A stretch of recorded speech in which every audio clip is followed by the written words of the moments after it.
What happens when Hollywood's most straight-talking actor sits down with daytime television's most controversial host?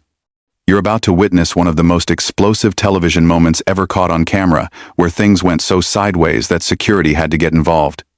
Before we dive into this incredible story, make sure you hit that subscribe button and drop a comment below telling me what you think about celebrities walking off interviews. Now let's get into what really happened when Mark Wahlberg stepped into the lion's den. The studio lights blazed down on the familiar set of The View as Mark Wahlberg settled into his chair, adjusting his casual button-down shirt. He had been through hundreds of interviews before, promoting everything from action blockbusters to dramatic roles that showcased his range as an actor. Today was supposed to be a routine appearance to discuss his latest film, a gritty crime drama where he played a reformed criminal trying to make amends with his past. Joy Behar sat across from him, her signature smirk already forming as she shuffled through her note cards. The other co-hosts exchanged glances, sensing the tension that was already beginning to build in the studio. The audience, mostly filled with middle-aged women who were fans of the show, settled into their seats expecting the usual celebrity small talk and movie promotion.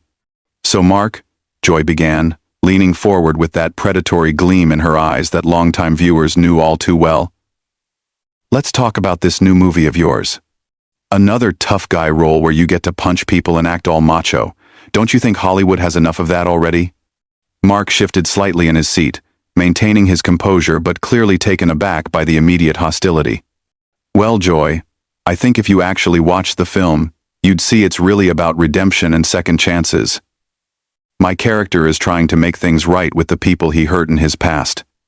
"Oh, please," Joy interrupted, waving her hand dismissively. "That's what they all say. It's just another excuse to glorify violence and toxic masculinity. When are you going to do something meaningful with your career, instead of these mindless action flicks?" The other co-hosts shifted uncomfortably in their chairs. Whoopi Goldberg cleared her throat, trying to redirect the conversation. "Mark, why don't you tell us about working with the director on this project?" But Joy wasn't done. "No, I want to hear his answer. When are you going to use your platform for something that actually matters? Instead of just making movies where men solve their problems with their fists?" Mark's jaw tightened slightly, but he kept his voice steady. "Joy, with respect, I think you're missing the point of the story we're trying to tell. This isn't about glorifying violence. It's about a man who made mistakes and is trying to do better. That's actually a pretty important message." "Is it though?" Joy leaned back in her chair, arms crossed. "Or is it just another way for Hollywood to cash in on the same old formula? Big tough guy learns to have feelings, audience eats it up, box office gold. Meanwhile, we have real problems in this country that nobody wants to address." The studio audience was growing restless, some murmuring among themselves as they watched this interview take an unexpectedly combative turn. Mark glanced around the table at the other hosts, hoping one of them might step in, but Joy was clearly running this show. "Look," Mark said, his Boston accent becoming more pronounced as his patience began to wear thin. "I've been fortunate enough to have a career where I can choose projects that mean something to me. This film deals with themes of forgiveness, family, and making amends. If that's not meaningful to you, I don't know what to tell you." Joy's eyes lit up at his slightly defensive tone. She had found her opening and was ready to pounce. "Forgiveness? That's rich, coming from someone with your past. Should we talk about some of the things you did when you were younger? The hate crimes? The violence? Maybe we should ask the victims of your actions how they feel about your redemption story."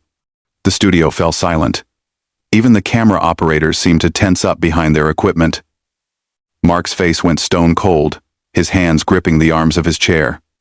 The other co-hosts looked mortified, knowing that Joy had just crossed a line that should never have been crossed on daytime television. "Excuse me?" Mark's voice was quiet, dangerous. Joy pressed on, apparently oblivious to the warning signs. "I'm just saying, it's interesting how Hollywood allows certain people to reinvent themselves while others get canceled for much less. What makes you so special that you get to just forget about your past and move on?" "I have never forgotten about my past," Mark replied, his voice getting louder. "I've talked openly about my mistakes, I've worked to make amends, and I've spent years trying to be a better person." "What exactly are you trying to accomplish here?" "I'm trying to have an honest conversation about accountability," Joy shot back. something that seems to be in short supply these days, especially among privileged white men in Hollywood. The audience was now visibly uncomfortable, with some people actually getting up to leave. The producers in the control room were frantically trying to figure out how to salvage this disaster of an interview. But Joy was just getting started. "You know what I think?" she continued, her voice rising. "I think this whole reformed bad boy act is just another performance. Just another role you're playing to sell movie tickets and make yourself look good. When are you going to stop hiding behind these characters and actually take responsibility for who you really are?" Mark stood up so fast that his chair nearly toppled over. His face was flushed with anger, and for a moment, the studio held its collective breath, wondering if they were about to witness something that would make television history for all the wrong reasons. "You want to know who I really am?" Mark's voice cut through the studio like a blade, his Boston accent thick with emotion. "I'm someone who made mistakes as a kid, owned up to them, and has spent the last 30 years trying to be better. I'm someone who's built businesses, created jobs, and supported my community. But apparently that doesn't matter to you because you've already made up your mind about who I am." Joy leaned forward, feeding off the tension like a vampire drawing blood. "Oh, so now you're the victim? That's convenient. What about the real victims of your actions? Do they get to just move on too? Or is that privilege reserved for people with movie deals?" Whoopi tried desperately to intervene. "Joy, maybe we should." "No," Joy cut her off without even looking in her direction. "This is exactly the kind of conversation we should be having. This is what real journalism looks like, not the softball questions and celebrity worship that passes for interviews these days." Mark's hands were shaking with rage, but his voice remained controlled, which somehow made it even more intimidating. "Real journalism? Is that what you call this? Ambushing someone who came here in good faith to talk about their work? You're not a journalist, Joy. You're a bully with a platform, and you use it to tear people down because it makes you feel important." The audience was dead silent now, watching this train wreck unfold with horrified fascination. Some people had their phones out, clearly recording what they sensed was going to be a viral moment.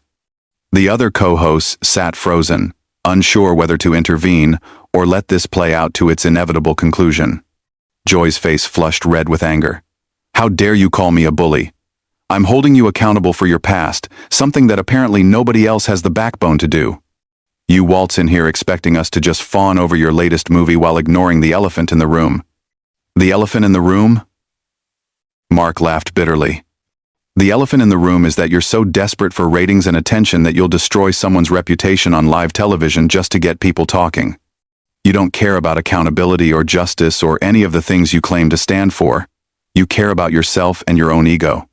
That's rich coming from someone who built their entire career on playing tough guys because they can't escape their own violent past." Joy snapped back. "Tell me, Mark, when you're on set pretending to be some hero, do you ever think about the people you hurt?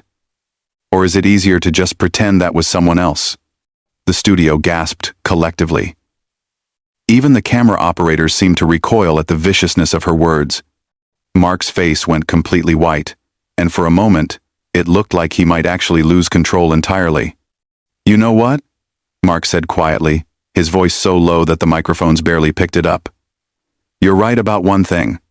I did hurt people when I was young, and I've spent every day since then trying to make up for it. But you, Joy, you hurt people right now, today, on live television. And you act like you're doing the world a service. Don't you dare turn this around on me." Joy shot back, her voice rising to near shriek levels. "I'm not the one with a criminal record. I'm not the one who committed hate crimes. I'm not the one pretending to be something I'm not. No, you're just someone who attacks people for entertainment," Mark replied, his composure returning as his anger crystallized into cold fury. "You sit behind this desk and you judge everyone else while contributing nothing positive to the world. At least when I made mistakes, I was a kid who didn't know better. You're a grown woman who should know exactly what you're doing." The other hosts were now actively trying to signal to the producers to cut to commercial, but the cameras kept rolling. This was reality television at its most raw and unfiltered, and everyone in the studio knew they were witnessing something that would be talked about for years to come. Joy stood up now too, matching Mark's aggressive posture. You want to talk about contributing something positive? What have you contributed besides mindless entertainment and violence? At least I use my platform to speak truth to power and hold people accountable for their actions. Truth to power? Mark's voice was incredulous. You're attacking a guest on your own show. Someone who came here to talk about their work and instead got ambushed by your personal agenda. If this is your idea of speaking truth to power, then you're even more delusional than I thought. Personal agenda? Joy's voice cracked with fury. My personal agenda is making sure that people like you don't get to just waltz through life without consequences. You think because you're rich and famous that your past doesn't matter anymore, but some of us remember. Some of us care about justice. Justice? Mark shook his head in disgust. This isn't justice, Joy. This is a public execution disguised as an interview. You're not interested in accountability or growth or any of the things you claim to care about. You're interested in destroying people because it makes for good television. The tension in the studio was now so thick you could cut it with a knife. Security guards had quietly positioned themselves near the set, clearly anticipating that this situation was about to spiral completely out of control. The audience was transfixed, unable to look away from this spectacular collision of personalities. You know what your problem is, Mark? Joy's voice was now pure venom.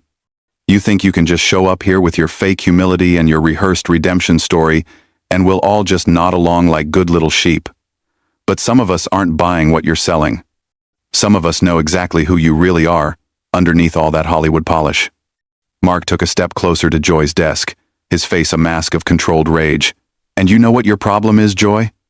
You think you're some kind of moral authority when really you're just a bitter, angry person who tears others down to make yourself feel better. You hide behind this show and pretend you're fighting for justice, but really, you're just a schoolyard bully who never grew up. The confrontation had reached a boiling point, with both participants now standing face to face across the desk, their voices echoing through the stunned studio.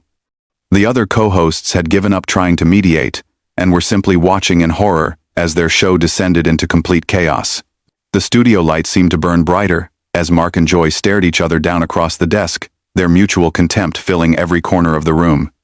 The audience sat in stunned silence, phones recording what they instinctively knew would become one of the most talked-about television moments in recent memory. A schoolyard bully who never grew up? Joy's voice was shaking with rage. That's rich coming from Boston's former street thug.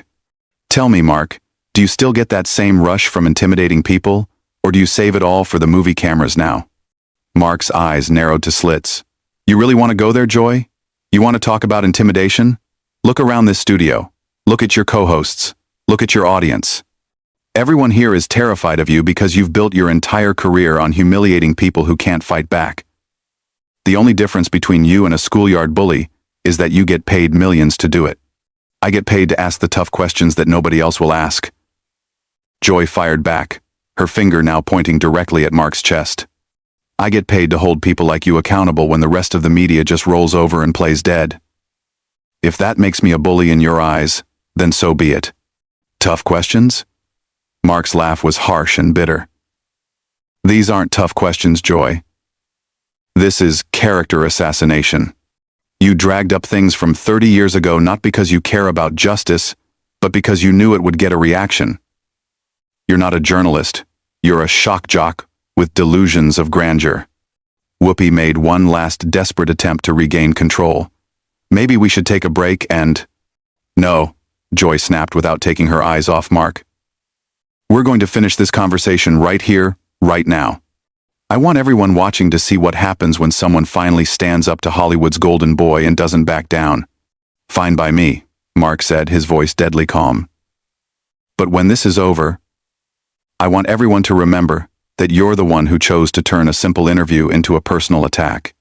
You're the one who decided that destroying someone on live television was more important than basic human decency. Joy's face was now bright red with fury, her carefully applied makeup beginning to run slightly from the studio heat and her own perspiration. Human decency? That's what you're going with? Someone who committed hate crimes as a teenager is going to lecture me about human decency? Yes, I am, Mark replied firmly. Because unlike you, I learned from my mistakes. I grew as a person. I made amends.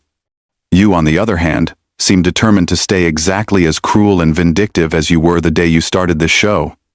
The other co-hosts were now actively trying to signal to the producers to end this segment, but the cameras kept rolling. The control room was in complete chaos, with executives screaming conflicting orders while ratings monitors showed viewership numbers climbing to unprecedented levels. Cruel and vindictive. Joy's voice reached a new pitch. I'll tell you what's cruel and vindictive. It's a system that allows people like you to buy your way out of consequences while your victims have to live with the trauma forever. It's a Hollywood machine that rewards violence and calls it redemption. And I'll tell you what's cruel and vindictive, Mark shot back. It's using your platform to attack someone who came here in good faith. It's pretending that your personal vendetta is somehow noble. It's destroying people for entertainment and calling it journalism. Joy slammed her hand down on the desk so hard that her coffee mug jumped and spilled across her notes. This isn't entertainment. This is accountability. This is what real consequences look like when you can't hide behind your publicist and your carefully crafted image. Real consequences? Mark's voice was incredulous. The only consequence here is that you've shown everyone watching exactly what kind of person you really are. You've revealed yourself to be exactly the kind of bully that you claim to be fighting against. The tension had reached a breaking point. Security guards were now positioned at the edges of the set, ready to intervene if this verbal warfare turned physical. The audience was completely transfixed, some people actually holding their breath as they watched this spectacular collision of egos unfold in real time. You know what, Joy? Mark said suddenly, his voice dropping to a conversational level that was somehow more menacing than his previous shouting. I came here today to talk about a movie that deals with redemption, forgiveness, and second chances. Themes that apparently you know nothing about. So I'm going to leave you with this thought. He turned slightly toward the cameras, addressing the audience directly for the first time. Everyone watching this needs to ask themselves a simple question. Who would you rather be? Someone who made mistakes as a kid but spent their entire adult life trying to be better? Or someone who uses their power and platform to tear other people down just because they can? Joy's mouth fell open, realizing that Mark had just turned the entire confrontation on its head with a single devastating observation. You don't get to. But Mark was already moving. He reached up and unclipped his microphone with deliberate precision, the small device hitting the floor with a sharp crack that echoed through the silent studio. This interview is over. You can't just walk away from this. Joy called after him, her voice now tinged with panic as she realized she was losing control of the situation entirely. You can't run away every time someone challenges you. Mark paused at the edge of the set and turned back one final time. His voice was calm, controlled, and absolutely final. I'm not running away from anything, Joy. I'm walking away from you. There's a difference. With that, he strode off the set with the confidence of a man who knew he had just won the most important battle of words in his entire career. The studio remained frozen in shocked silence for several long seconds before chaos erupted. Producers rushed onto the set, the other co-hosts sat in stunned disbelief, and Joy remained standing behind her desk, her mouth opening and closing like a fish out of water as she realized what had just happened. The cameras finally cut to commercial, but it was too late. The damage was done, the moment was captured, and within minutes, clips of the confrontation would be spreading across social media faster than wildfire. Mark Wahlberg had just delivered one of the most devastating verbal takedowns in television history, and he had done it with the kind of controlled precision that only comes from someone who has truly learned to channel their anger into something productive. Joy slumped back into her chair, finally understanding that she had pushed too far and lost everything in the process. The hunter had become the hunted, and the entire world had watched it happen live. That's the story of what happens when daytime television's biggest bully finally met someone who refused to be intimidated. What did you think about Mark's decision to walk off? Do you think he handled it the right way, or should he have stayed and continued fighting? Drop your thoughts in the comments below, and don't forget to subscribe for more incredible stories like this one.